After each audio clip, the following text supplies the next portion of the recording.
শিক্ষার্থীকে আজকে সেখানে গণধর্ষণ করা হয়েছে। শুধু এই ঘটনা কোনো বিচ্ছিন্ন ঘটনা নয়, এই ঘটনাগুলো ঘটতে দেওয়া হয়েছে। এইসব ঘটনার কোনো বিচার করা হয় নাই, তাদেরকে শাস্তির আওতায় আনা হয় নাই, এবং সেই শাস্তি দেওয়ার জন্য যে পর্যাপ্ত ব্যবস্থা, সেই ব্যবস্থা কিন্তু নেওয়া হয় নাই।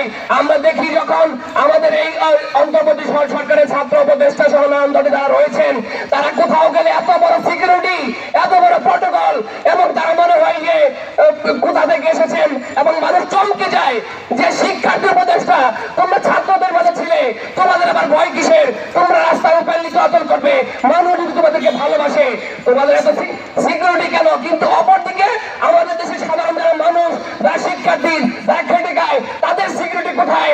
তাদের চাকরির ব্যবস্থা কোথায়? তাদের সন্তানদের শিক্ষার ব্যবস্থা কোথায়? তারা দুই বেলা পেট, দুই বেলা পেট ভরে খাবে, তার নিশ্চয়তা কোথায়?